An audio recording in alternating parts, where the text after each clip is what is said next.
Hello ಕೆ.ಸಿ.ಟಿ students ಇದು ಬಂದ್ಬಿಟ್ಟು ನಿಮ್ಮ ಪ್ರೊವಿಷನಲ್ ಫೀ ಸ್ಟ್ರಕ್ಚರ್ ಏನಂತಂದ್ರೆ ರಿಲೀಸ್ ಆಗಿದೆ ಕೆ.ಎ ಕಡೆಯಿಂದ. ಇದನ್ನೇ ಫೈನಲ್ ಕೂಡ ಏನು ಚೇಂಜಸ್ ಆಗೋದಿಲ್ಲ ಫೀ ಸ್ಟ್ರಕ್ಚರಲ್ಲಿ. ನೀವು ತಿಳ್ಕೊಳ್ಳಿ ಓಕೆ ನಿಮ್ಮ ಕ್ಯಾಟಗರಿಗೆ ಎಷ್ಟು ಫೀಸ್ ಇರುತ್ತೆ ಇಂಜಿನಿಯರಿಂಗು ನೀವು ಯಾವ ಕಾಲೇಜಲ್ಲಿ ಯಾವ ಟೈಪ್ ಕಾಲೇಜಲ್ಲಿ ಅಡ್ಮಿಷನ್ ಮಾಡಿದ್ರೆ ಎಷ್ಟು ಫೀಸ್ ಇರುತ್ತದೆ ಅನ್ನೋದು ಕಂಪಲ್ಸರಿ ತಿಳ್ಕೊಳ್ಬೇಕಾಗುತ್ತೆ. ಇಲ್ಲಾಂದ್ರೆ ಕಾಲೇಜ್ಗೆ ಹೋದ್ಮೇಲೆ ಅಲ್ಲಿ ಎಕ್ಸ್ಟ್ರಾ ಫೀಸನ್ನು ಕೇಳ್ತಾ ಇರ್ತಾರೆ. ಸೊ ನಿಮಗೆ ಮುಂಚೆನೇ ಇದ್ರ ಬಗ್ಗೆ ನಾಲೆಜ್ ಇದ್ರೆ ಯಾವುದೇ ರೀತಿಯ ನೀವು ಕ್ವಶನ್ ಕೂಡ ಅವರಿಗೆ ಹಾಕ್ಬೋದು. ಏನಕ್ಕೆ ಫೀಸ್ ಜಾಸ್ತಿ ಇದೆ ಅಂತ ಕೂಡ ನೀವು ಅವರಿಗೆ ಕೇಳ್ಬೋದು. ಕೇಳಿ ತಿಳ್ಕೊಬೋದು. ಇಲ್ಲಾಂತಂದ್ರೆ ನಿಮಗೆ ಏನಂತಂದ್ರೆ ಆರ್.ವಿ.ಸಿ ಅಂತ ಇಂಜಿನಿಯರಿಂಗ್ ಕಾಲೇಜಲ್ಲಿ ಏನಾದ್ರು ಸೀಟ್ ಸಿಕ್ಕರೆ ಟೈಪ್ 1 ಫೀ ಸ್ಟ್ರಕ್ಚರ್ ಅಡಿಯಲ್ಲಿ ನಿಮಗೆ ಫೀಸ್‌ನ ಕನ್ಸಿಡರ್ ಮಾಡ್ತಾರೆ. ಬಿ.ಎನ್.ಎಂ.ಐ.ಟಿ ಬನಶಂಕರಿಯಲ್ಲಿರೋ ಕಾಲೇಜಲ್ಲಿ ಆ ಟೈಪ್ ಕಾಲೇಜಲ್ಲಿ ಏನಾದ್ರು ನಿಮ್ಗೆ ಸೀಟ್ ಸಿಕ್ಕರೆ ಟೈಪ್ 2 ಫೀ ಸ್ಟ್ರಕ್ಚರ್ ಅನ್ವಯ ಆಗ್ತದೆ. ಈ ಟೈಪ್ 1, ಟೈಪ್ 2 ಏನಂತ ಹೇಳ್ತಾ ಇರ್ತೀನಿ ತಿಳ್ಕೊಳ್ಳಿ. ಆಮೇಲೆ ಯು.ವಿ.ಸಿ.ಎ ಅಂತ ಗವರ್ಮೆಂಟ್ ಕಾಲೇಜ್ ಇದೆ ಅಲ್ವಾ, ಅದ್ರಲ್ಲಿ ಏನಾದ್ರು ಸಿಕ್ಕರೆ ನಿಮಗೆ ಫೀ ಸ್ಟ್ರಕ್ಚರ್ ಟೋಟಲಿ ಡಿಫರೆಂಟ್ ಇರ್ತದೆ. ಮತ್ತೆ ಬಿ.ಎಂ.ಎಸ್.ಸಿ ಬಸವನಗುಡಿಯಲ್ಲಿ ಕಾಲೇಜ್ ಇದೆ ಅಲ್ವಾ, ಅಲ್ಲಿ ಏನಾದ್ರು ಸೀಟ್ ಸಿಕ್ಕರೆ ನಿಮಗೆ ಏಡೆಡ್ ಸೀಟ್ಸ್ ಅಂದ್ರೆ ಏಡೆಡ್ ಕಾಲೇಜ್ ಫೀ ಅನ್ವಯ ಆಗ್ತದೆ ಅಲ್ಲಿ. ಅಲ್ಲಿ ಕೂಡ ಡಿಫರೆಂಟ್ ಡಿಫರೆಂಟ್ ಇರ್ತದೆ. ಮತ್ತೆ ನಿಮ್ಮ ಕಾಸ್ಟ್ ವೈಸು ಎಲ್ಲಾನು ಇದು ಯಾವೆಲ್ಲ ಸ್ಟೂಡೆಂಟ್ಸಿಗೆ ಅನ್ವಯ ಆಗ್ತದೆ ಅಂದರೆ ಇಂಜಿನಿಯರಿಂಗ್, ಆರ್ಕಿಟೆಕ್ಚರು ಮತ್ತು agriculture, veterinary, fisheries, dairy science ಈ ಸ್ಟೂಡೆಂಟ್ಸ್ ಬಗ್ಗೆನೂ ನಾನು ಫೀಸ್ ಸ್ಟ್ರಕ್ಚರ್ ಹೇಳ್ತೀನಿ. ಅದಾದಮೇಲೆ BSc nursing, BSc allied health science, BPT ಕೋರ್ಸಸ್‌ಗೆ ಫೀಸ್ ಸ್ಟ್ರಕ್ಚರ್ನ ಹೇಳ್ತೀನಿ. ಅದಾದಮೇಲೆ ಯೋಗ ಆ್ಯಂಡ್ ನ್ಯಾಚುರೋಪತಿ ಬಿ.ಎನ್.ವೈ.ಎಸ್ ಕೋರ್ಸಸ್‌ಗೂ ಹೇಳ್ತೀನಿ. ಇವಾಗ ಸ್ಟಾರ್ಟಿಂಗ್ ಇಂಜಿನಿಯರಿಂಗಿಂದ ನೋಡ್ತಾ ಬರೋಣ. ಇಲ್ಲಿ ಕಾಲೇಜ್ ಟೈಪ್ ಇದೆ. ನಾನು ಎಕ್ಸಾಂಪಲ್ ಕಾಲೇಜ್ ಕೂಡ ಹೇಳಿರ್ತೀನಿ ಯಾವ ಕಾಲೇಜ್ ಅನ್ನೋದನ್ನ. ಆಮೇಲೆ ಇಲ್ಲಿ ಕ್ಯಾಟಗರೀಸ್ ಇದೆ. ಜನರಲ್ಲು 2ಎ, 2ಬಿ, 3ಎ, 3ಬಿ including S C, S T ಯಾರ್ದು 10 ಲಕ್ಷಕ್ಕಿಂತ ಇನ್ಕಮ್ ಜಾಸ್ತಿ ಇರುತ್ತೆ. ಓಕೆ, ನೀವು ಎಷ್ಟನ್ನ ಸಂಪಾದನೆ ಮಾಡಿ ನಿಮ್ಮ ಇನ್ಕಮ್ ಕಾಸ್ಟಲ್ಲಿ 10 ಲಕ್ಷಕ್ಕಿಂತ ಜಾಸ್ತಿ ಏನಾದರೂ ಪ್ರಿಂಟ್ ಆಗಿದ್ರೆ ಇದು ಫೀಸ್ ನಿಮಗೆ ಅನ್ವಯ ಆಗ್ತದೆ. ಇನ್ಕ್ಲೂಡಿಂಗ್ ಕ್ಯಾಟಗರಿ 1 ಸ್ಟೂಡೆಂಟ್ಸ್‌ಗೆ 2.5 ಲ್ಯಾಕ್‌ಗಿಂತ ಜಾಸ್ತಿ ಇನ್ಕಮ್ ಇರೋರಿಗೆ ಈ ಫೀಸ್ ಸ್ಟ್ರಕ್ಚರ್ ಅನ್ವಯ ಆಗ್ತದೆ. ಆಮೇಲೆ ಎಸ್.ಎನ್.ಕ್ಯೂ ಕೋಟಾ ಅಂತ ಇಂಜಿನಿಯರಿಂಗ್ ಸೀಟ್ಸ್‌ಗೆ ಇರ್ತದೆ. ಓಕೆ, ಇದರಲ್ಲಿ ಅತಿ ಕಡಿಮೆ ಫೀಸ್ ಇರ್ತದೆ. ಯಾವುದೇ ರೀತಿಯ ನೀವು ತೊಂದರೆ ಪಡೋ ಅವಶ್ಯಕತೆ ಇಲ್ಲ. ನಿಮಗೇನಾದರೂ ಎಸ್.ಎನ್.ಕ್ಯೂ ಸೀಟ್ ಸಿಕ್ಕರೆ ಈ ಫೀಸ್‌ನ ನಿಮ್ಗೆ ಅನ್ವಯ ಆಗ್ತದೆ. ನಾನು ಇದು ಹೇಳ್ತೀನಿ ಎಲ್ಲಾನು ಕ್ಲಿಯರಾಗಿ. ಎಸ್.ಸಿ, ಎಸ್.ಟಿ ಸ್ಟೂಡೆಂಟ್‌ಗೆ ಯಾರ್ದೆಲ್ಲ 10 ಲಕ್ಷಕ್ಕಿಂತ ಕಡಿಮೆ ಇದೆ ಇನ್ಕಮು, ಅವರಿಗೆ ಜೀರೋ ಫೀಸ್ ಸ್ಟ್ರಕ್ಚರ್ ಇದೆ. Zero students okay. ನೀವು ಯಾವುದೇ ರೀತಿಯ ಫೀ ಪೇ ಮಾಡೋ ಅವಶ್ಯಕತೆ ಏನಿಲ್ಲ. ಬಟ್ ನಿಮ್ಗೆ ಸ್ವಲ್ಪ ಫೀಸ್ ಕೇಳ್ತಾರೆ ಕಾಲೇಜಿಂದ. ಅದು ಯಾವ ಫೀಸು, ಎಷ್ಟು ಅನ್ನೋದನ್ನ ಹೇಳ್ತಾ ಇರ್ತೀನಿ ನೋಡಿ. ಮತ್ತು ಅದಾದಮೇಲೆ ಏನಂತಂದ್ರೆ ಕ್ಯಾಟಗರಿ 1 ಸ್ಟೂಡೆಂಟ್ಸ್‌ಗೆ ಯಾರೆಲ್ಲ ಆ್ಯನ್ಯುವಲ್ ಇನ್ಕಮು 2.5 ಲಕ್ಷಕ್ಕಿಂತ ಜಾಸ್ತಿ ಇದೆ ಅವರಿಗೂ ಕೂಡ ಫೀಸ್ ಸ್ಟ್ರಕ್ಚರ್ ಇದೆ ಇಲ್ಲಿ. ಇಲ್ಲಿ ನಾನು ಕಾಲೇಜ್ ಟೈಪಿಂದ ಹೇಳ್ತಾ ಇರ್ತೀನಿ ನೋಡಿ. ಓಕೆ, ನೀವು ಏನಾದರೂ ಈ ಕ್ಯಾಟಗರಿ ಸ್ಟೂಡೆಂಟ್ಸ್ ಜಿ.ಎಮ್, 2ಎ, 2ಬಿ, 3ಎ, 3ಬಿ ಸ್ಟೂಡೆಂಟ್ಸು ಮತ್ತು ಎಸ್.ಸಿ, ಎಸ್.ಟಿ 10 ಲಕ್ಷಕ್ಕಿಂತ ಇನ್ಕಮ್ ಇರೋರು, ಕ್ಯಾಟಗರಿ 1 2.5 ಲಕ್ಷಕ್ಕಿಂತ ಇನ್ಕಮ್ ಇರೋರು ಸ್ಟೂಡೆಂಟ್ಸ್ ನೀವೇನಾದರೂ ಗೌರ್ಮೆಂಟ್ ಕಾಲೇಜಲ್ಲಿ ಸೀಟ್ ತೊಗೊಂಡ್ರೆ ನಿಮಗೆ 47,100 ರೂಪಾಯಿ ಇರುತ್ತೆ. ಓಕೆ, ಇದರಲ್ಲಿ ಯಾವುದಾದ್ರೂ ಸರ್ ಏನಾದರೂ ಯೂನಿವರ್ಸಿಟಿ ಫೀಸ್ ಆ್ಯಡ್ ಆಗುತ್ತಾ? ಏನೂ ಇಲ್ಲ. ಇದು ಯೂನಿವರ್ಸಿಟಿ ಫೀಸ್ ಕೂಡ ಇದರಲ್ಲೇ ಇನ್ಕ್ಲೂಡ್ ಇದೆ. ಮತ್ತು ಬೇರೆ ಬೇರೆ ಫೀಸ್ ಕೂಡ ಇದರಲ್ಲೇ ಇನ್ಕ್ಲೂಡ್ ಇದೆ. ನೀವು ಬರೀ ಜಸ್ಟ್ 47,100 ರೂಪಾಯಿ ಅಷ್ಟೇ ಪೇ ಮಾಡಬೇಕಾಗುತ್ತೆ. ಸ್ಪೋರ್ಟ್ಸ್ ಫೀಸು ಮತ್ತು ಲೈಬ್ರರಿ, ಲ್ಯಾಬ್ ಫೀಸ್ ಅಂತ ಒಂದು 5 ಇಲ್ಲ 10,000 ಇನ್ಕ್ರೀಸ್ ಆಗುತ್ತೆ ಅಷ್ಟೇ. ಅದಕ್ಕಿಂತ ಕಡಿಮೆನೇ ಇರುತ್ತೆ ನಿಮಗೆ, ಸರಿನಾ? ಅದಾದಮೇಲೆ ಈ ಸ್ಟೂಡೆಂಟ್ಸು ಯಾರಂತಂದರೆ ಎಸ್.ಎನ್.ಕ್ಯೂ ಕೋಟಾ ಏನಾದರೂ ನಿಮ್ಗೆ ಸೀಟ್ ಸಿಕ್ಕರೆ, ಯಾವುದೇ ಕಾಸ್ಟ್ ಆಗಿರಲಿ ಯಾವುದೇ ಕ್ಯಾಟಗರಿಲಿ ನಿಮಗೆ ಎಸ್.ಎನ್.ಕ್ಯೂ ಸೀಟ್ ಏನಾದರೂ ಸಿಕ್ಕಿದ್ರೆ 22,910 ರೂಪಾಯಿ ಇರುತ್ತೆ. ಅಂದರೆ 23,000 ನಿಯರರ್ ಇರುತ್ತೆ. ಯಾವುದೇ ರೀತಿಯ ಚಾರ್ಜಸ್ ಇದರಲ್ಲಿ ಇನ್ಕ್ಲೂಡ್ ಆಗೋದಿಲ್ಲ. ಏನಾದರೂ ನಿಮಗೆ ನಾನು ಹೇಳ್ದಂಗೆ ಒಂದು 5,000 ಆ ಕಡೆ ಈ ಕಡೆ ಲೈಬ್ರರಿ ಫೀಸು ಅದು ಇದು ಇನ್ಕ್ಲೂಡ್ ಆಗಿರುತ್ತೆ. ಎಸ್.ಸಿ, ಎಸ್.ಟಿ ಸ್ಟೂಡೆಂಟ್ಸ್‌ಗೆ ಜೀರೋ ಫೀಸ್ ಇದೆ. ಬಟ್ ಏನಂತಂದರೆ ಈ ಗೌರ್ಮೆಂಟ್ ಕಾಲೇಜಲ್ಲಿ ನಿಮಗೂ ಜೀರೋ ಫೀಸೇ ಇರುತ್ತೆ. ಯಾವುದೇ ರೀತಿಯ ತೊಂದರೆ ಪಡ್ಕೊಳ್ಬೇಡಿ.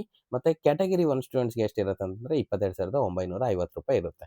ಮತ್ತು ಇನ್ನೊಂದೇನಂತಂದರೆ 50% ಸೀಟ್ಸ್ ಯೂನಿವರ್ಸಿಟಿ ಆಫ್ ಮೈಸೂರು ಮತ್ತು 50% of seats constituent colleges of Visvesvaraya technological university fees including university fees and other fees. ಈ ಕಾಲೇಜಸ್ಸಲ್ಲಿ ಕೂಡ ನಿಮಗೆ 47,000 ಫೀಸ್ ಇರುತ್ತೆ. ಸರ್ ಈ ರೀತಿ ಅಂದರೆ ಯಾವ ಕಾಲೇಜ್ ಬರುತ್ತೆ? ಯಾವುದಾದ್ರೂ ಒಂದು ಎಕ್ಸಾಂಪಲ್ ಹೇಳಿ ಅಂತಂತಂದರೆ university BDT college of engineering Davanagere ಅಂತ ಇದೆ. ಆ ರೀತಿ ಕಾಲೇಜಸಲ್ಲಿ ಏನಾಗುತ್ತೆ ಅಂದರೆ ನಿಮಗೆ 47,000 ಇರುತ್ತೆ ಎಸ್.ಎನ್.ಕ್ಯೂ ತೊಗೊಂಡ್ರೆ, 22,000 ಇರುತ್ತೆ. ಎಸ್.ಸಿ, ಎಸ್.ಟಿ ಸ್ಟೂಡೆಂಟ್ಸ್ಗಂತೂ ಜೀರೋ ಇರುತ್ತೆ. ಮತ್ತು ಕ್ಯಾಟಗರಿ 1 ಸ್ಟೂಡೆಂಟ್ಸ್‌ಗೆ ನಿಮಗೆ ಎಷ್ಟೇ ಫೀಸ್ ಇರುತ್ತೆ. ಇನ್ನೊಂದು ಗೌರ್ಮೆಂಟ್ ಕಾಲೇಜಸಲ್ಲಿ ಮೆಕ್ಯಾನಿಕಲ್ ಈ ಬ್ರಾಂಚಸ್‌ಗೆ mechanical, textile, silk technology, civil, automobile engineering ಅಂತ ಇರುತ್ತಲ್ವಾ, ಅಲ್ಲಿ ನಿಮಗೆ ಜಿ.ಎಮ್, 2ಎ, 2ಬಿ, 3ಎ, 3ಬಿ ಸ್ಟೂಡೆಂಟ್ಸ್‌ಗೆ ಮತ್ತು ಎಸ್.ಸಿ, ಎಸ್.ಟಿಗೆ ಮೋರ್ ದ್ಯಾನ್ 10 ಲ್ಯಾಕ್ ಇರೋರಿಗೆ 29,985 ರೂಪಾಯಿ ಇರುತ್ತೆ. ಅಂತಂದರೆ 30,000 ನಿಯರ್ಲಿ 30,000 ಇರುತ್ತೆ. ಇದರಲ್ಲಿ ಯಾವುದೇ ರೀತಿಯ ಎಕ್ಸ್ಟ್ರಾ ಫೀಸ್ ಏನು ಇನ್ಕ್ಲೂಡ್ ಆಗೋದಿಲ್ಲ. ಅದಾದಮೇಲೆ ಏನಂತಂದರೆ ಎಸ್.ಎನ್.ಕ್ಯೂ ಕೋಟಾ ಇದರಲ್ಲಿ 17,000 ಇದೆ. ನಿಯರ್ಲಿ 18,000 ಇದೆ. ಮತ್ತು ಎಸ್.ಸಿ, ಎಸ್.ಟಿ ಸ್ಟೂಡೆಂಟ್ಸ್‌ಗೆ ಜೀರೋ ಫೀಸ್ ಇರುತ್ತೆ. ಮತ್ತು ಕ್ಯಾಟಗರಿ 1 ಸ್ಟೂಡೆಂಟ್ಸ್‌ಗೆ ಯಾರ್ದೆಲ್ಲ ಇನ್ಕಮ್ ಕಡಿಮೆ ಇದೆ 2.5 ಲಕ್ಷಕ್ಕಿಂತ ಅವ್ರಿಗೆ ಎಷ್ಟಿರುತ್ತೆ. ಇದಕ್ಕೇನಾದರೂ ಕಾಲೇಜ್ ಯಾವ ರೀತಿ ಇರುತ್ತೆ ಸರ್ ಅಂದರೆ ಗೌರ್ಮೆಂಟ್ ಇಂಜಿನಿಯರಿಂಗ್ ಕಾಲೇಜ್ ಹಾಸನದಲ್ಲಿದೆ. ಮೆಕ್ಯಾನಿಕಲ್ ಇಂಜಿನಿಯರ್ ಅಂತ, ಬರೀ ಮೆಕ್ಯಾನಿಕಲ್ ಇಂಜಿನಿಯರು. ಆ ರೀತಿ ಕಾಲೇಜಸಲ್ಲಿ ನಿಮಗೆ ಈ ರೀತಿ ಫೀಸ್ ಸ್ಟ್ರಕ್ಚರ್ ಇರುತ್ತೆ. ಆಮೇಲೆ ಬಂದ್ಬಿಟ್ಟು for added courses in added college ಅಂತ ಕೇಳಿದರೆ ಇದು ಬಂದ್ಬಿಟ್ಟು ನಿಮಗೆ 47,100 ರೂಪಾಯಿ ಇರುತ್ತೆ. ಇದರಲ್ಲಿ ಎಸ್.ಎನ್.ಕ್ಯೂ ಕೋಟಾ ಇರೋದಿಲ್ಲ. ಮತ್ತು ಎಸ್.ಸಿ ಸ್ಟೂಡೆಂಟ್ಸ್‌ಗೆ ಜೀರೋ ಫೀಸ್ ಇರುತ್ತೆ. ಜನರಲ್ ಕ್ಯಾಟಗರಿ 1 ಸ್ಟೂಡೆಂಟ್ಸ್‌ಗೆ 22,000 ಅಂದರೆ ನಿಯರ್ಲಿ 23,000 ಇರುತ್ತೆ. ಕಾಲೇಜ್ ಟೈಪ್ ಅಂತಂದರೆ BMS ಕಾಲೇಜ್ ಆಫ್ ಇಂಜಿನಿಯರಿಂಗ್ ಅಂತ ಇದ್ದಲ್ವ ಅದರಲ್ಲೇ ಏಡೆಡ್ ಕೋರ್ಸಸ್ ಇನ್ ಏಡೆಡ್ ಕಾಲೇಜಲ್ಲಿ ಬಂದುಬಿಡುತ್ತೆ. UEC ಅಂತಂದರೆ ಇದು government college, university of Visvesvaraya college engineering ಅಂತ IIT ಮಾಡಲ್ ಇದೆ. ಇದರಲ್ಲಿ ಏನಂತ ನಿಮಗೆ GM 2A 2B 3A 3B ಸ್ಟೂಡೆಂಟ್ಸ್ಗೆ 56,500 ರೂಪಾಯಿ ಇರುತ್ತೆ. SNQ ಕೋಟಾ ಇದರಲ್ಲಿ ಕನ್ಸಿಡರ್ ಆಗೋದಿಲ್ಲ. ಮತ್ತು ಅದಾದಮೇಲೆ ಏನಂತಾರೆ SC ST ಸ್ಟೂಡೆಂಟ್ಸ್ಗೆ ಎಲ್ಲದರಲ್ಲೂ ಜೀರೋ ಇದೆ. ನಾನು ಪದೇ ಪದೇ ಹೇಳಕ್ಕೆ ಹೋಗಲ್ಲ, ನಿಮಗೆ ಜೀರೋನೇ ಇದೆ. ಏನಾದರೂ ಒಂದು ಬಿಲ್ಡಿಂಗ್ ಫಂಡ್ ಪ್ರೈವೇಟ್ ಕಾಲೇಜಸಲ್ಲಿ, ಓಕೆ, ಪ್ರೈವೇಟ್ ಕಾಲೇಜಸಲ್ಲಿ ನಾನು ಹೇಳಿರ್ತೀನಿ ಎಲ್ಲಿ ಬಿಲ್ಡಿಂಗ್ ಫಂಡ್ ತೊಗೋತಾರೆ ಅಂತ. ಈ UECಯಲ್ಲಿ ಕೂಡ ನಿಮಗೆ ಜೀರೋನೇ ಇರುತ್ತೆ. ಸುಮ್ಮನೆ ಅದು ಇದು ಅಂದ್ಕೊಂಡು ಒಂದು 5,000 ಫೀಸ್ ಪೇ ಮಾಡೋದಿರುತ್ತೆ. ಕ್ಯಾಟಗರಿ 1 ಸ್ಟೂಡೆಂಟ್ಸು ನಿಮಗೆ 23,000 ಇರುತ್ತೆ. VTU constituent colleges lower limit fee ಅಂತ ಇದ್ದರೆ ಇಲ್ಲಿ ಏನಂತಂದರೆ ನಿಮಗೆ 1,10,000 ಇರುತ್ತೆ. ಆಮೇಲೆ SNQ ಏನಾದರೂ ಹತ್ತಿದ್ರೆ 23,000 ಇರುತ್ತೆ. SC ST student zero. ಮತ್ತು ಕ್ಯಾಟಗರಿ 1 2.5 ಲ್ಯಾಕ್ ಕಡಿಮೆ ಇರೋರಿಗೆ 87,000 ಇರುತ್ತೆ. ಯಾವ್ದು ಕಾಲೇಜ್ ಸರ್ ಈ ರೀತಿ ಇರೋದಂತಂದರೆ VTU ಸೆಂಟರ್, ಯಾವುದೇ ಕಾಲೇಜಸ್ ಆಗಿರಲಿ VTU centre for PG studies and VTU constitute engineering college ಅಂತ ಮುದ್ದೇನಹಳ್ಳಿಯಲ್ಲಿದೆ. ಆ ಕಾಲೇಜಸಲ್ಲಿ ನಿಮ್ಗೆ ಸೀಟ್ ಸಿಕ್ಕರೆ ಫೀಸ್ ಇಷ್ಟಿರುತ್ತೆ. ನಾನು ಕಾಲೇಜ್ ನೇಮ್ ಹೇಳ್ತಾ ಇರುವಾಗ ನೀವು ಥಿಂಕ್ ಮಾಡಿ ನೀವು ಆ್ಯಡ್ ಮಾಡಿದಿರಲ್ಲ ಅಂತ.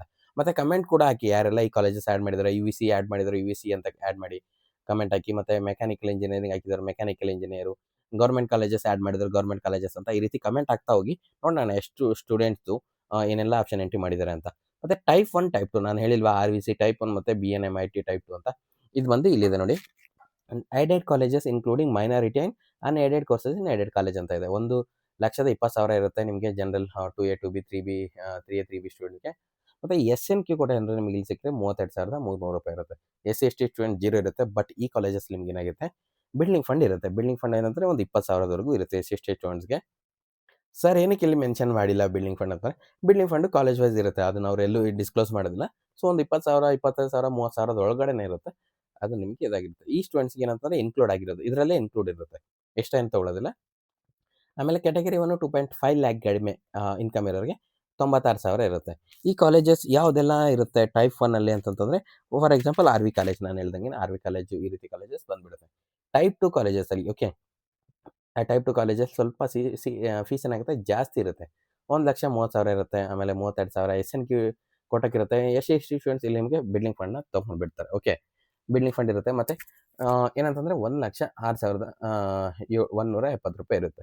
ಸರ್ ಇವಾಗ ನಾನು SC ST ಸ್ಟೂಡೆಂಟ್ಸ್ ಇದ್ದೀನಿ, ನಾನೇನು ಕಾಲೇಜ್ ಅಡ್ಮಿಷನ್ ಆಗುವಾಗ ಫೀಸ್ ಪೇ ಮಾಡೋ ಅವಶ್ಯಕತೆ ಇಲ್ವಾ ಅಂತಂದರೆ, ಎಸ್ 100% ನೀವು ಫೀಸ್ ಪೇ ಮಾಡಲೇಬೇಕಾಗುತ್ತೆ.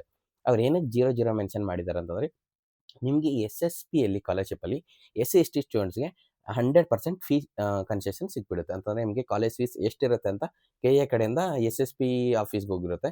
ಅಲ್ಲಿಂದನೇ ನಿಮಗೆ ಅಷ್ಟು ಸ್ಕಾಲರ್‌ಶಿಪ್ ಬರುತ್ತೆ. ಈ ವರ್ಷ ಅಂತಂದರೆ ಒಂದು 2-3 ಇಯರ್ಸಿಂದ ಏನಾಗ್ತದೆ ಅಂತಂದರೆ ಸ್ಕಾಲರ್‌ಶಿಪ್ ಏನಿದೆ ಸ್ಟೂಡೆಂಟ್ ಅಕೌಂಟ್ಗೇನೆ ಬರ್ತಾ ಇದೆ. ಬಟ್ ಅದಕ್ಕಿಂತ ಮುಂಚೆ ಸ್ಟೂಡೆಂಟ್ಸ್ ಫೀಸನ್ನು ಪೇ ಮಾಡಬೇಕಾಗುತ್ತೆ. ನೀವು SC ST ಸ್ಟೂಡೆಂಟ್ಸ್ ಯಾವುದೇ ಕಾಲೇಜಲ್ಲಾಗಿರಲಿ ನಿಮಗೆ ಇಲ್ಲಿ ಫೀಸ್ ಎಷ್ಟು ಬರ್ತಾ ಇದೆ ಫಸ್ಟ್ ಸೆಕೆಂಡ್ ರೋನಲ್ಲಿ ಅಷ್ಟು ನೀವು ಪೇ ಮಾಡಬೇಕಾಗುತ್ತೆ. ಇವಾಗ ನೀನು SC ST ಸ್ಟೂಡೆಂಟ್ಸು 1,30,000 ನಿಮ್ಗೆ ಕನ್ಸಿಡರ್ ಮಾಡ್ತಾರೆ, ನಿಮ್ಗೆ ಫೀಸ್ ಪೇನ ಮಾಡ್ಕೊಂಡಿರ್ತಾರೆ. ಅದಾದಮೇಲೆ ನಿಮಗೆ 90,000 ಫೀಸ್ನ ರಿಟರ್ನ್ ಬರುತ್ತೆ. ಬಿಲ್ಡಿಂಗ್ ಫಂಡ್ ಏನಿರುತ್ತೆ ಅದು ನಿಮಗೆ ರಿಟರ್ನ್ ಬರೋದಿಲ್ಲ SSPಯಿಂದ. ಸೊ ಮುಂಚೆನೇ ಏನಾಗುತ್ತೆ ಅಂದರೆ, ಸರ್ ನಾನು ಸ್ಟಾರ್ಟಿಂಗಲ್ಲೇ ಪೇ ಮಾಡಬೇಕಾ? ಸ್ಟಾರ್ಟಿಂಗಲ್ಲಿ ಏನೂ ಪೇ ಮಾಡೋ ಅವಶ್ಯಕತೆ ಇಲ್ಲ. ನೀವು ಒಂದೊಂದಾಗಿ ಪೇ ಮಾಡ್ಬೋದು. ಅಂದರೆ ಅಡ್ಮಿಷನ್ ಟೈಮಲ್ಲಿ ಒಂದು 20,000 30,000 ಪೇ ಮಾಡಬೇಕು. ಅದಾದಮೇಲೆ ಇಂಟರ್ನಲ್ ಟೈಮ್ಸಲ್ಲಿ ಈ ರೀತಿ ನಿಮ್ಮಲ್ಲಿ ಕೇಳ್ತಾ ಇರ್ತಾರೆ. ಸ್ಕಾಲರ್‌ಶಿಪ್ SSP ಯಾವ ರೀತಿ ಮಾಡ್ಬೇಕನ್ನೋದು ಕೂಡ ವಿಡಿಯೋನ ಹಾಕಿರ್ತೀವಿ. ಕಾಲೇಜನ್ನ ಗೈಡ್ ಯೂಟ್ಯೂಬ್ ಚಾನಲ್ ಸಬ್ಸ್ಕ್ರೈಬ್ ಆಗಿರಿ. ಮೆಡಿಕಲ್ ರಿಲೇಟೆಡ್ ನೀಟ್ ಸ್ಟೂಡೆಂಟ್ಸ್ ನಿಮಗೂ ಫೀಸ್ ಸ್ಟ್ರಕ್ಚರ್ ಕ್ಲಿಯರಾಗಿ ಹೇಳಿರ್ತೀನಿ. ಸ್ಕಾಲರ್‌ಶಿಪ್ ಎಷ್ಟು ಬರುತ್ತೆ ಎಷ್ಟಿಲ್ಲ ಅನ್ನೋದೆಲ್ಲನೂ. ಏನಂತೀರಾ? ಪ್ರೈವೇಟ್ ಆ್ಯಂಡ್ ಡೀಮ್ಡ್ ಯೂನಿವರ್ಸಿಟಿಯಲ್ಲಿ 1,20,000 ಇರುತ್ತೆ. ಇಲ್ಲಿ SNQ ಕೋಟಾ ಇರೋದಿಲ್ಲ. SC ST ಸ್ಟೂಡೆಂಟ್ ನಾನು ಹೇಳ್ದಂಗೆ ಜೀರೋ ಫೀಸ್ ಇದ್ದರೂ ನೀವು ಫೀಸ್ ಪೇ ಮಾಡಬೇಕಾಗುತ್ತೆ. ನಿಮ್ಮ ಕೈಯಿಂದ ನೀವು ಫೀಸ್ ಪೇ ಮಾಡಬೇಕು. SSP ನಿಮ್ಮ ಅಕೌಂಟ್ಗೆ ಬಂದುಬಿಡುತ್ತೆ. ಓಕೆ, ಇದನ್ನು ಪೇರೆಂಟ್ಸ್ಗೆಲ್ಲ ಹೇಳಿ. ಎಷ್ಟೋ ಸ್ಟೂಡೆಂಟ್ಸ್ ಪೇರೆಂಟ್ಸ್ಗೆ ಹೇಳೋದಿಲ್ಲ. ಫೀಸ್ SSP ಅವರೇ ಇಟ್ಕೊಂಡಿರ್ತಾರೆ, ಫೀಸ್ನ ಪೇರೆಂಟ್ಸಿಂದ ಪೇ ಮಾಡಿಸ್ಕೊಂಡಿರ್ತಾರೆ. ಆಮೇಲೆ ಕ್ಯಾಟಗರಿ 1 2.5 ಲ್ಯಾಕ್ಗಿಂತ ಕಡಿಮೆ ಇನ್ಕಮ್ ಇರೋರಿಗೆ 96,000 ಇರುತ್ತೆ. ಯಾವ ಕಾಲೇಜ್ ಅಂತಂದರೆ ರಾಮಯ್ಯ ಯೂನಿವರ್ಸಿಟಿ ಕಾಲೇಜ್. ಓಕೆ, ಇದರಲ್ಲಿ ಇನ್ಕ್ಲೂಡ್ ಆಗುತ್ತೆ. ಇಲ್ಲಿ ಕೆಳಗಡೆ ಏನಿದೆ ಅಲ್ವಾ, ಆರ್ಕಿಟೆಕ್ಚರ್ ಸ್ಟೂಡೆಂಟ್ಸ್ಗೆ ಒಂದು 770 ರೂಪಾಯಿ ಎಕ್ಸ್ಟ್ರಾ ಫೀಸ್ ಇರುತ್ತೆ. ಆಮೇಲೆ ಇಲ್ಲಿ 10,000 ಮತ್ತು 20,000 ಅಂತ ಇದೆ. ನೀವು ಓದಿದ್ರು ಕೂಡ ಕನ್ಫ್ಯೂಸ್ ಹಾಕೋಬೇಡಿ, ಇದೆಲ್ಲನೂ ಅದರಲ್ಲೇ ಇನ್ಕ್ಲೂಡ್ ಆಗಿದೆ. ಇವಾಗ ನೆಕ್ಸ್ಟ್ ಬಂದುಬಿಟ್ಟು agriculture, veterinary, fisheries and dairy science students. Okay, government ಕಾಲೇಜಸಲ್ಲಿ ಜನರಲ್ ಸ್ಟೂಡೆಂಟ್ಸ್ ಯಾರೆಲ್ಲ ಇದ್ದಾರೆ ನೀವು, ನಿಮ್ಗೇನಂತಂತಂದರೆ 43,790 ರೂಪಾಯಿ ಇರುತ್ತೆ. ಅಂದರೆ 44,000 ನಿಯರರು. SC STಗೆ ಮೋರ್ ದ್ಯಾನ್ 10 ಲ್ಯಾಕ್ ಇರೋರಿಗೆ. ಓಕೆ, 10 ಲ್ಯಾಕ್ ಅಂತಂದರೆ ಯಾರು ಜಾಸ್ತಿ ಇರೋದೇ ಇಲ್ಲ. ಏನೋ ಒಂದು 99% 10 ಲ್ಯಾಕ್ಗಿಂತ ಕಡಿಮೆನೇ ಇರ್ತಾರೆ. ಮತ್ತು SC ST ಸ್ಟೂಡೆಂಟ್ಸ್ಗೆ ಇಲ್ಲಿ ಜೀರೋ ಫೀಸ್ ಇರುತ್ತೆ. ಓಕೆ, ಗೌರ್ಮೆಂಟ್ ಕಾಲೇಜಲ್ಲಿ ನಿಮ್ಗೆ ಯಾವುದೇ ರೀತಿ ಬಿಲ್ಡಿಂಗ್ ಫಂಡ್ ಇರೋದಿಲ್ಲ, ಪೂರಾ ಟೋಟಲಿ ಜೀರೋ ಇರುತ್ತೆ. ಸ್ಕಾಲರ್‌ಶಿಪ್ ಕೂಡ ನಿಮಗೆ 90,000 ಆ ರೀತಿ ಬರೋದಿಲ್ಲ, ಸ್ವಲ್ಪ ಕಡಿಮೆ ಬಂದುಬಿಡುತ್ತೆ ಇಲ್ಲಿ. ಬಟ್ ಬಂದುಬಿಡುತ್ತೆ. ಪ್ರೈವೇಟ್ ಕಾಲೇಜಸಲ್ಲಿ ಓಕೆ, ಅಗ್ರಿಕಲ್ಚರು ಇವರೆಲ್ಲ ಯಾರೆಲ್ಲ ಪ್ರೈವೇಟ್ ಕಾಲೇಜಲ್ಲಿ ಮಾಡ್ಬೇಕಂತಿದ್ರೆ ಎಕ್ಸೆಪ್ಟ್ ಕೆ ಎಲ್ ಇಯಲ್ಲಿ ಎಷ್ಟಿದೆ ಅಂದರೆ 60,000 ಇದೆ. ಬೇರೆ ಕಾಲೇಜಸ್ಸೆಲ್ಲ 66,000 ಇದೆ. ಮತ್ತು ನಿಮಗೆ ಎಸ್.ಸಿ ಸ್ಟೂಡೆಂಟ್ಸ್‌ಗೆ 0 ಇರುತ್ತೆ. ಮತ್ತು ಸ್ಕಾಲರ್‌ಶಿಪ್ ಕೂಡ ನಿಮಗೆ ಈ ಕಾಲೇಜಸಲ್ಲಿ ಬಂದುಬಿಡುತ್ತೆ. ಆಮೇಲೆ ಏನಂತಂತಂದ್ರೆ ಇಲ್ಲಿ students okay.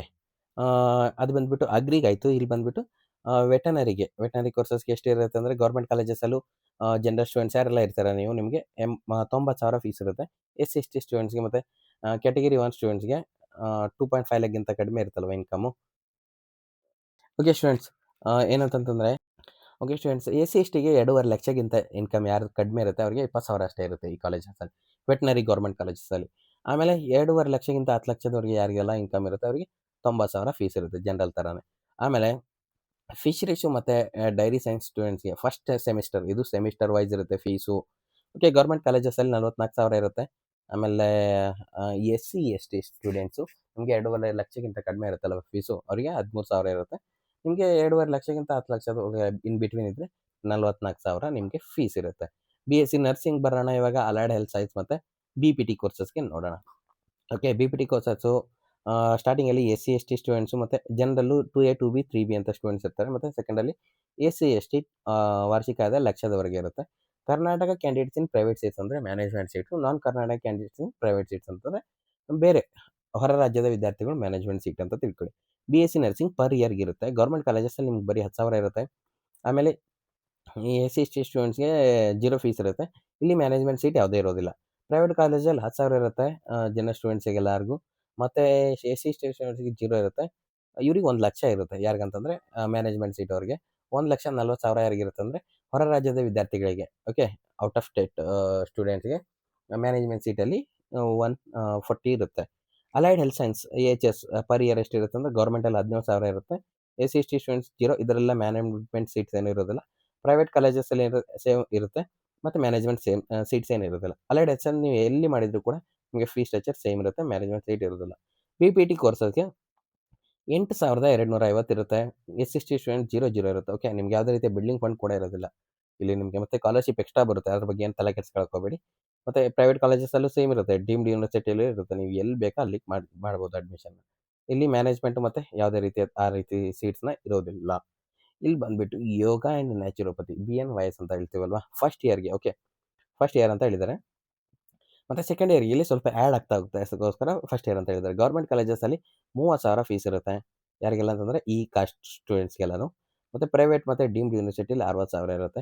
SC students okay, ಇಲ್ಲಿ ಏನಕ್ಕೆ ಬ್ಲ್ಯಾಂಕ್ ಕೊಟ್ಟಿದ್ದಾರೆ ಅಂತಂದರೆ ಇಲ್ಲಿ ಇಲ್ಲೂ ಕೂಡ ನಿಮಗೆ 0 ಫೀಸ್ ಇರಬೇಕು. ಬಟ್ ಇಲ್ಲೇನು ಬ್ಲ್ಯಾಂಕ್ ಕೊಟ್ಟಿದ್ದಾರೆ. ಇನ್ನೂ ಅಪ್ಡೇಟ್ ಆಗೋ ಚಾನ್ಸಸ್ ಇದೆ. ಅಪ್ಡೇಟ್ ಆದಮೇಲೆ ನಿಮಗೆ ಕಾಲೇಜಿನ ಗೈಡ್ ಯೂಟ್ಯೂಬ್ ಚಾನಲ್ ಹೇಳ್ತೀನಿ, ಸಬ್ಸ್ಕ್ರೈಬ್ ಮಾಡಿರಿ. ಮತ್ತು ನೀವು ಯಾವುದಕ್ಕೆಲ್ಲ ಆಪ್ಷನ್ ಎಂಟ್ರಿ ಮಾಡಿದ್ದೀರಾ ಅನ್ನೋದನ್ನ ಕಮೆಂಟಲ್ಲಿ ಹಾಕಿ. ಕಮೆಂಟಲ್ಲಿ ಹಾಕಿದ್ರೆ ನಾವು ರೆಸ್ಪಾಂಡ್ ಮಾಡ್ತೀವಿ. ಮತ್ತು ನಿಮ್ದೊಂದು ಕ್ವಶನ್ಸ್ ಇರುತ್ತೆ, ಆ ಕ್ವಶನ್ಸ್ ಕೂಡ ಕಮೆಂಟಲ್ಲಿ ಹಾಕಿ, ನಾವು ನಿಮಗೆ ರೆಸ್ಪಾನ್ಸ್ ಮಾಡ್ತೀವಿ. ಮ್ಯಾನೇಜ್ಮೆಂಟ್ ಸೀಟ್ಸ್ ಏನಾದರೂ ಮಾಡ್ತೀನಿ ಅಂದರೆ 1,83,000 ಇರುತ್ತೆ. ಸೊ ಈ ರೀತಿ ಎಲ್ಲಾನು ಚೆಕ್ ಮಾಡ್ಕೊಳ್ಳಿ. ಚೆಕ್ ಮಾಡಿಕೊಂಡು ಬೇಕಂದರೆ ನಾನು ಇದನ್ನು ಡಿಸ್ಕ್ರಿಪ್ಷನಲ್ಲೂ ಕೊಟ್ಟಿರ್ತೀನಿ ಲಿಂಕ್‌ನ. ಮತ್ತೊಂದು ಸಲ ಚೆಕ್ ಮಾಡಿಕೊಂಡು ಕಮೆಂಟ್ ಹಾಕಿ. ಮತ್ತು ನಿಮಗೆ ನೆಕ್ಸ್ಟು ಮೆಡಿಕಲ್ ನೀಟ್ ಕೋರ್ಸಸ್ ಏನಿರುತ್ತೆ ಅದ್ರ ಬಗ್ಗೆ ಫೀಸ್ ಸ್ಟ್ರಕ್ಚರ್ ಹೇಳಿರ್ತೀನಿ. ಅಲ್ಲಿ ನಿಮಗೆ ಇನ್ ಡೀಟೇಲ್ ಆಗಿ ಹೇಳಿರ್ತೀನಿ. ಓಕೆ, ಸ್ಟೂಡೆಂಟ್ಸ್‌ದು ಫೀಸ್ ಸ್ಟ್ರಕ್ಚರ್ ಡೀಟೇಲ್ಸ್ ಎಲ್ಲ ತೊಗೊಂಡ್ಬಿಟ್ಟು ಕ್ಲಿಯರ್ ಆಗಿ ಇಷ್ಟಿಷ್ಟೇ ಆಗುತ್ತೆ. ನಿಮಗೆ 1 ವರ್ಷ ನೀವು MBBS ಕಂಪ್ಲೀಟ್ ಮಾಡಬೇಕಂತಂದ್ರೆ ಎಷ್ಟಾಗುತ್ತೆ, BDS ಕಂಪ್ಲೀಟ್ ಮಾಡಬೇಕಂದ್ರೆ ಎಷ್ಟಾಗುತ್ತೆ. ಓಕೆನಾ? ನಿಮ್ಗೆ ಅಷ್ಟೊಂದು ಇದ್ರ ಬಗ್ಗೆ ಗೊತ್ತಿರೋದಿಲ್ಲ. ಸೊ ಅದಕ್ಕೋಸ್ಕರ ನಾನು ನಿಮಗೆ ತಿಳಿಸಿ ಹೆಲ್ಪ್ ಮಾಡ್ತಾ ಇರ್ತೀನಿ. ಸರಿನಾ? ಲೈಕ್ ಮಾಡಿ, ಸಬ್ಸ್ಕ್ರೈಬ್ ಮಾಡಿ, ಮತ್ತು ಕಮೆಂಟ್ ಹಾಕಿ.